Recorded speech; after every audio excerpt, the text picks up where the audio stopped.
Bonjour à tous, c'est Eric avec vous, un autre tutoriel d'observation en éducation spécialisée, cette fois-ci porté sur l'outil d'observation qui s'appelle le TOCA. Alors le TOCA, c'est un outil très pertinent et intéressant à utiliser comme éducateur. J'ai eu l'occasion de m'en servir à plusieurs reprises, particulièrement quand j'étais éducateur en centre jeunesse. Et je peux vous témoigner déjà pour débuter que lorsque j'avais à produire des rapports pour le juge, tâche qu'on fait souvent en centre jeunesse, j'utilisais des TOCA que j'avais rédigés ou que d'autres éducateurs avaient rédigés pour déterminer la chronologie d'événements particuliers, spécifiques. Dans ce cas-là, c'était particulièrement des situations de crise que je rédigeais sous forme de TOCA. Alors, ce ne sont pas toujours des crises qui sont liées au TOCA, mais c'est souvent l'événement de crise qui emmène les éducateurs à utiliser cet outil-là. Donc, vraiment, ça me servait beaucoup, parce que, imaginez, on a une période, par exemple, d'observation d'un mois sur un jeune. C'est un classique au centre jeunesse. Après un mois, on doit produire un rapport. Eh bien, dès le jour 1, chaque événement qui se produise, ou en tout cas pas nécessairement chacun, mais la plupart des événements qui se produisent, on produit un TOCA. Donc, ça me permet, après 30 jours, quand je veux produire mon rapport, de me reporter à une chronologie d'événements, par exemple sur les crises, et de constater une amélioration ou une régression pendant 30 jours des événements de crise. Donc, c'est vraiment intéressant. Le TOCA nous permet vraiment de voir l'évolution d'un observé. Alors, le TOCA est communément appelé un fait d'observation ou un rapport anecdotique ou encore une anecdote. Ça dépend. Chaque personne a une appellation un peu différente. J'aime bien utiliser le mot TOCA puisque c'est court et simple. Et dans le livre de Landry, c'est défini comme étant un bref récit d'un fait curieux, amusant ou peu connu. Alors moi, j'aime vraiment pas cette définition. Je trouve qu'elle veut rien dire, mais contentons-nous donc de dire qu'il s'agit d'un bref récit. Mais plus précisément, le TOCA est un récit d'un événement particulier ou d'un fait particulier. Alors, le TOCA permet de consigner par écrit la description donc d'un événement particulier, mais qui peut être imprévisible. Et c'est imprévisible, un TOCA, et c'est une des particularités d'ailleurs de cet outil-là, et je dois ouvrir une parenthèse. Et vous savez, lorsqu'on parlait en classe du plan d'observation que vous devez faire bientôt, je vous expliquais que vous deviez savoir d'avance, en fait prévoir d'avance dans vos outils d'observation à quel moment vous allez vous en servir, combien de fois, etc. Eh bien, ça ne s'applique pas au TOCA, puisque vous ne pouvez pas prévoir d'avance combien de fois ni quand surviendra un événement particulier. Alors, vous devez toujours être prêt à faire face à cette éventualité d'un événement imprévisible et particulier. Et moi, je vous suggère de vous préparer des feuilles de TOCA vierges. On en reparlera tout à l'heure, qu'est-ce que je veux dire par là, et qu'il vous reste plus qu'à les sortir et les remplir le moment venu, finalement, tout simplement. Donc, les types d'observations qui sont applicables avec le TOCA, on parle d'allo-observation, d'observation directe, puisque vous le remplissez après un événement. C'est systématique. Euh, Certains diront que ça peut être général. Ça dépend vraiment de la façon dont on le voit, mais je préfère mentionner que c'est systématique et je vais dans cette direction, sauf que l'aspect systématique est un peu différent des autres outils. Je vous explique. La dimension de la centration sur le TOCA ici, il est porté directement sur ce qu'on appelle la réalité défi. Vous savez ce que je veux dire puisque vous avez lu l'explication du TOCA. Donc, c'est vraiment ça la centration, c'est la réalité défi et la réaction qu'il va y avoir suite à la réalité défi. Donc, on porte notre attention vraiment sur la réaction de l'observé suite au déclencheur qui est la réalité défi et ça va être ça la centration finalement. Donc, ce n'est pas nécessairement une centration au même sens qu'on l'a déjà expliqué en classe. C'est ce qui amène certaines personnes à dire que c'est plutôt général. Et on est dans un contexte participant, donc on participe à l'événement et on le remplit le TOCA par la suite. Alors, les avantages d'un TOCA, eh bien, ça permet d'avoir des précisions sur des comportements observables et ponctuels. Donc ça, c'est vraiment important, comme je vous expliquais dans le préambule de ce tutoriel. Et ça permet d'enregistrer aussi des traces d'événements très particuliers avec des détails pertinents. Aussi, comme j'expliquais dans mon préambule. Donc, le préambule portait sur l'avantage du TOCA et l'avantage que moi, j'ai tiré du TOCA là, dans ma carrière d'éducateur. Par ailleurs, les limites ressemblent beaucoup à ceux du journal de bord, donc ça exige de la mémoire puisqu'on le rédige après la situation et comme c'est un outil qualitatif, encore une fois, la compilation des données est difficile. Concernant la mémoire, j'aimerais attirer votre attention. Je vous donne un petit truc en fait que je vous suggère d'utiliser, c'est de ne pas attendre plus qu'une journée pour rédiger votre TOCA après un événement. Vous savez qu'on perd des informations sensibles et précises après quelques heures après une situation ou un événement. Si vous attendez le lendemain ou le surlendemain, vous allez perdre la précision ou les petites précisions qui sont à noter dans un TOCA. Et justement, le TOCA, il a cette particularité que l'importance se trouve dans la précision de l'événement ou de la rédaction de l'événement. Donc, si vous attendez, ben, vous perdez également la pertinence de l'usage du TOCA puisque vous allez perdre des informations sensibles.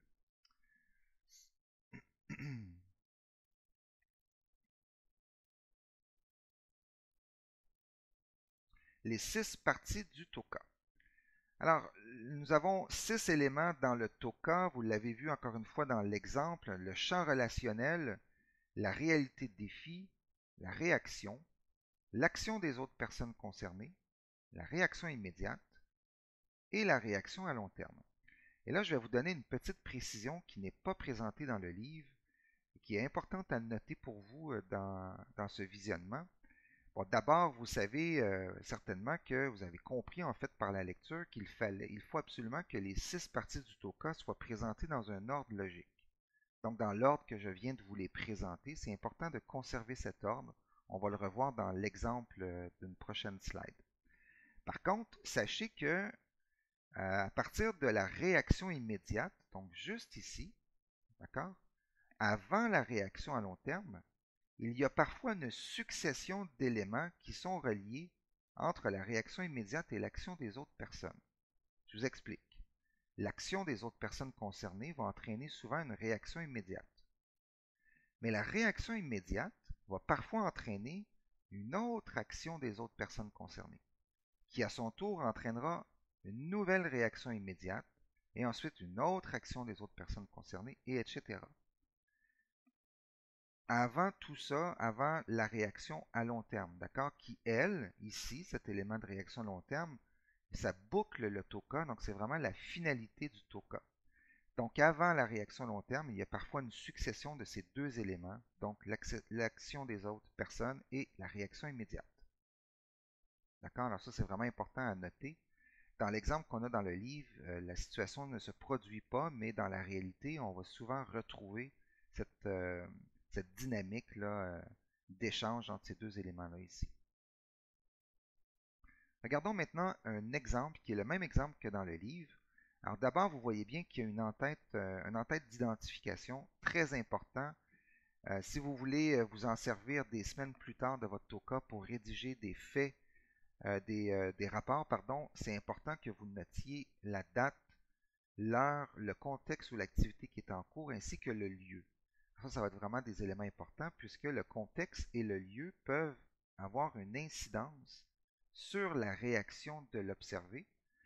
Et à plus forte raison, c'est justement la réaction qui est importante et pertinente à tenir compte. C'est ça qu'on va analyser dans un TOCA. Alors, vous avez l'entête d'identification. Ensuite, vous constatez ici dans l'exemple que les parties du TOCA sont bien séparées. Et ça, c'est important que vous le fassiez. Donc, vous voyez le champ relationnel, la réalité défi, la réaction. Donc, sous forme de titre. Et quand je vous parlais tout à l'heure de vous préparer un document vierge, eh bien, c'est de préparer cette même fiche, d'accord? Vous inscrivez le nom de l'observateur, de l'observé, vous faites votre en-tête, mais vous laissez libre, vide en fait la date, l'heure, le lieu et le contexte. Et vous inscrivez vos 6 thèmes et il va vous rester plus qu'à écrire les éléments qui sont en dessous, tout simplement. Donc, laissez de l'espace entre chacun Et entre la réaction immédiate, en fait, après l'action des autres personnes, je vous invite à laisser de l'espace, plus d'espace avant la réaction long terme, au cas où vous retrouvez une succession de réactions et d'actions des autres personnes. D'accord? Donc, vous laissez de l'espace, beaucoup d'espace entre l'action des autres personnes et la réaction à long terme pour pouvoir écrire une succession de ces deux éléments-là ici. Les informations dans un TOCA doivent être très claires, simples, concises et objectives.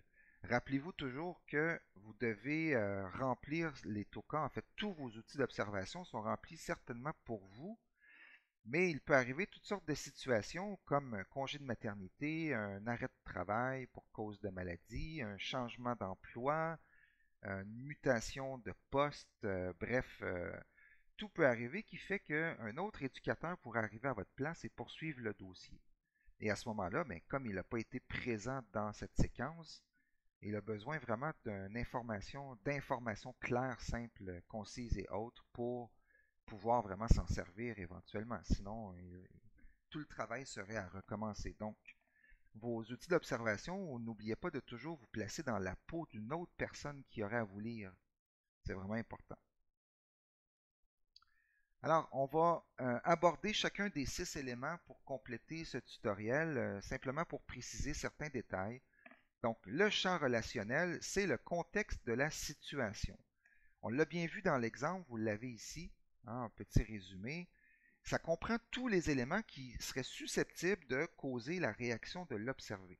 Alors ça, c'est très très important à tenir compte et il faut éviter les éléments lointains dans le champ relationnel. Par exemple, ici, vous voyez, le champ relationnel, ce sont tous des éléments immédiats dans la situation en cours qui sont rapportés. Il faut éviter donc les éléments lointains, comme parler par exemple de vieux traumatismes passés ou de quelque chose qui s'est produit la semaine dernière ou il y a 2 semaines. Donc on va éviter d'inscrire ces éléments-là dans le champ relationnel. Pourquoi? Eh bien parce qu'on veut vraiment se limiter à l'événement en cours, à la situation en cours. Et ce qui nous intéresse, c'est vraiment la réaction de l'observer à cette situation, donc à ce contexte et à la réalité de défi. Donc on ne s'intéresse pas avec le TOCA aux éléments du passé.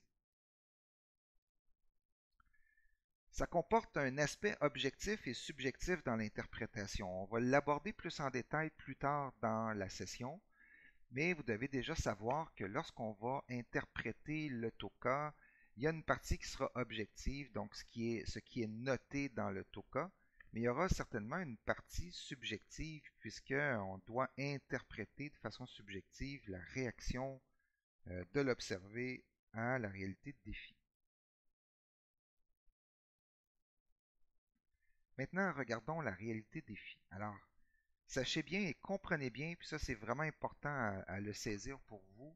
Plusieurs étudiants se mélangent sur cet aspect-là en apparence simple, mais la réalité des défi, c'est le déclencheur. D'accord? Alors, les éléments qu'on avait dans le champ relationnel, ce ne sont pas des déclencheurs, ce sont des éléments qui ont déclenché le déclencheur. Okay? Donc, ils ont déclenché la réalité des défi, qui, elle, est le déclencheur, mais le déclencheur de quoi? De la réaction de l'observé.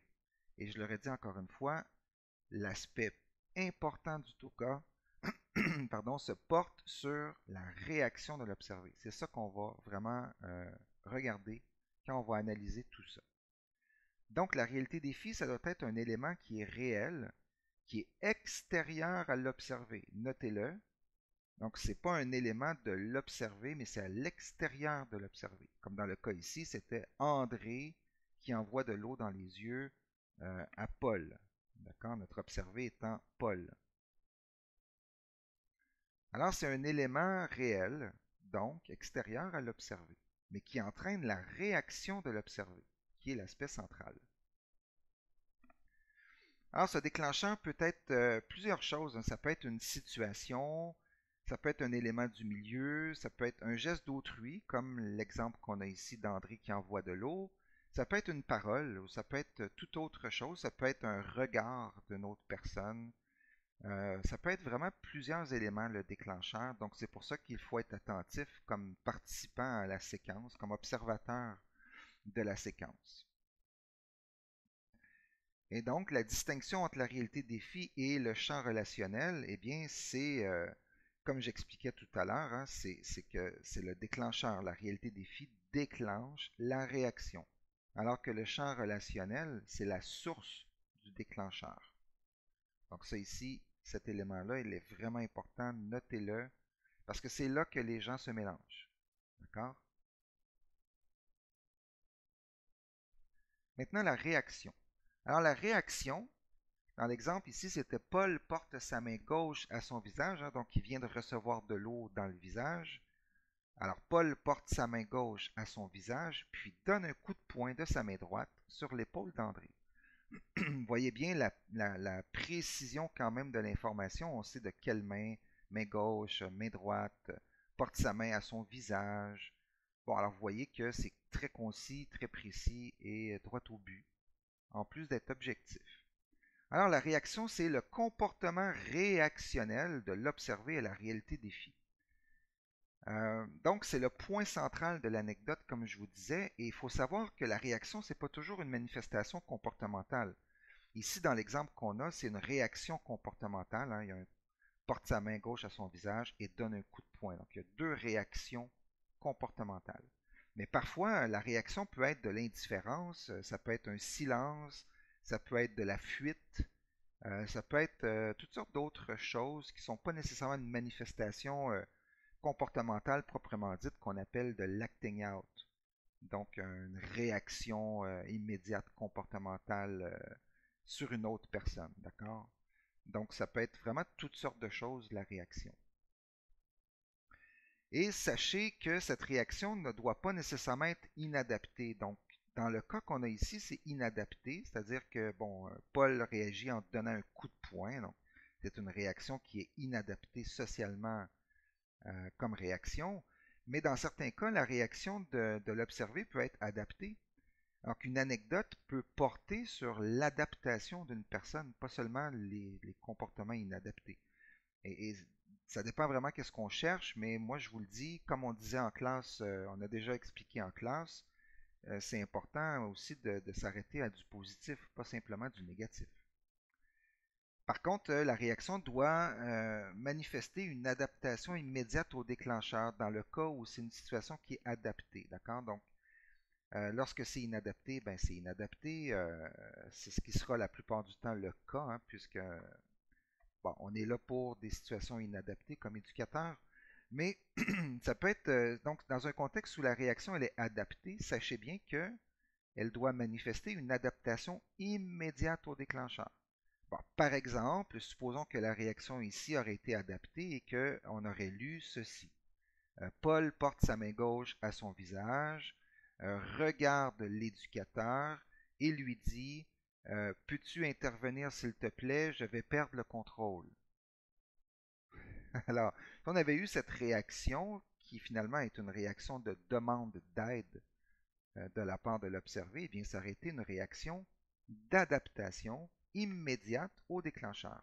Alors, c'est vraiment ça et c'est là-dessus dans le fond, qu'on s'intéresse, c'est sur cet élément-là qu'on s'intéresse le plus.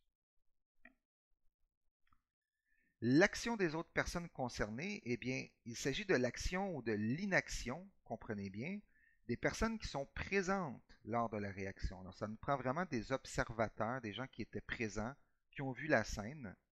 Donc, c'est vraiment l'action ou l'inaction, hein. Ça peut être une action qui aurait dû être faite, mais qui n'a pas été faite, qu'on va aussi rapporter comme dans cette section d'action des autres personnes.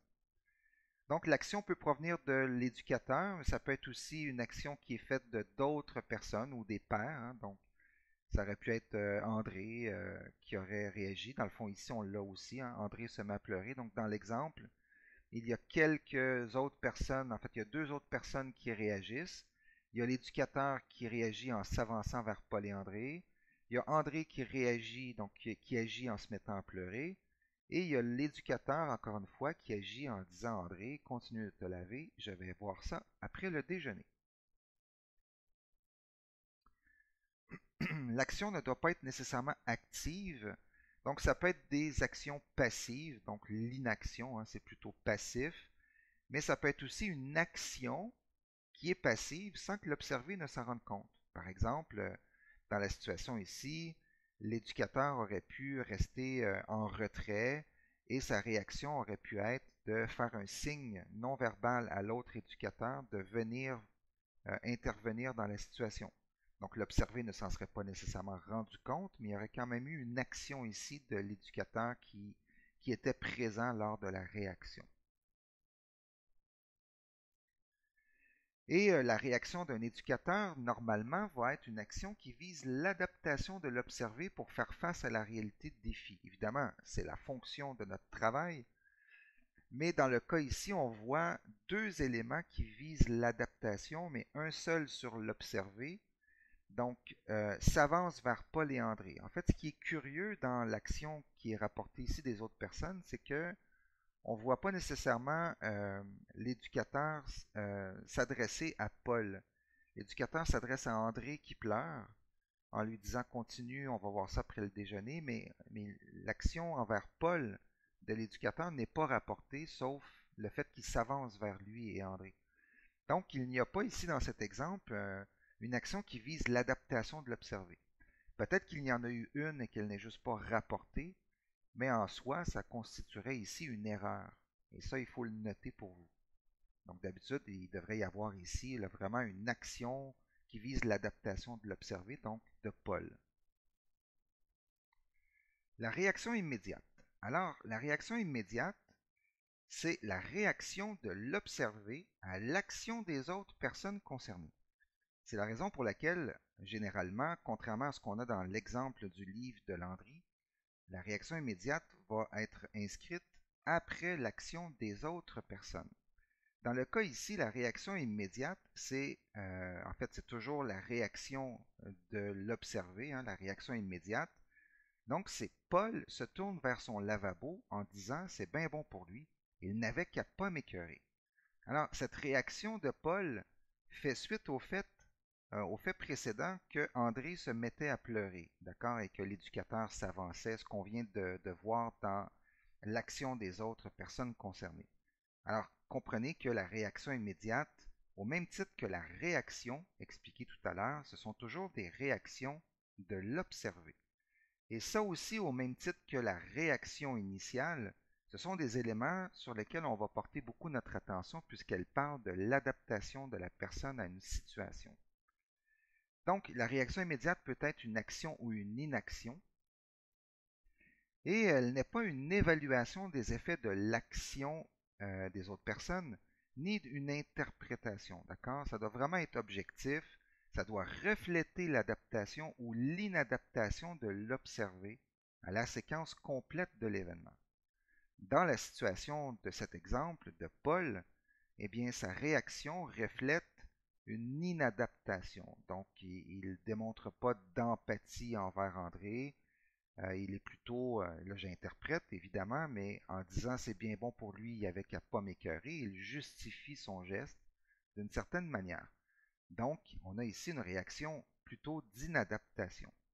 Alors que si on avait eu une réaction d'adaptation, on aurait pu lire par exemple que Paul se tourne vers son lavabo en disant je suis désolé, j'ai réagi en colère, ou j'ai réagi car j'étais en colère, ou quelque chose comme ça. Ou là, ben, Paul manifesterait une introspection de son action. Au niveau de l'interprétation, c'est ce qu'on pourrait en tirer comme conclusion. D'accord? Donc ici, on n'interprète pas. Je le fais avec vous pour vous faire voir où on peut se rendre avec un toka. Mais on a ici uniquement une réaction qui reflète une réaction immédiate qui suit la réaction des autres personnes, en l'occurrence André. Je vous expliquais donc qu'il y a parfois une interaction entre réaction immédiate et réaction des autres personnes. Hein. On ne l'a pas dans l'exemple, mais par exemple, je vous donne un exemple, suite au fait que Paul dit c'est bien bon pour lui, par exemple, il aurait pu avoir une réaction des autres personnes étant André, puisque André aurait pu lui chanter des bêtises, aurait pu lui dire une phrase, aurait pu lui dire ta gueule ou quelque chose comme ça, où l'éducateur aurait pu réagir à l'action, à la réaction, pardon, de Paul. L'éducateur aurait pu dire Paul, retire-toi à ta chambre ou tu n'as pas besoin d'en ajouter. Bref, il y aurait pu y avoir ici une réaction de l'éducateur. Bon, là, on ne l'a pas dans l'exemple, mais c'était pour vous faire comprendre cette interaction que j'expliquais tout à l'heure entre réaction immédiate et réaction des autres personnes concernées.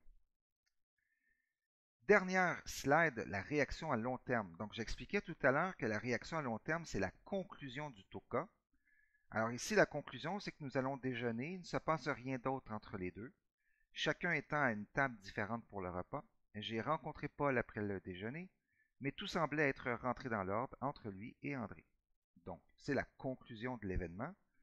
Alors, c'est ça la réaction à long terme, hein, c'est la suite d'événements qui succèdent à la réaction immédiate.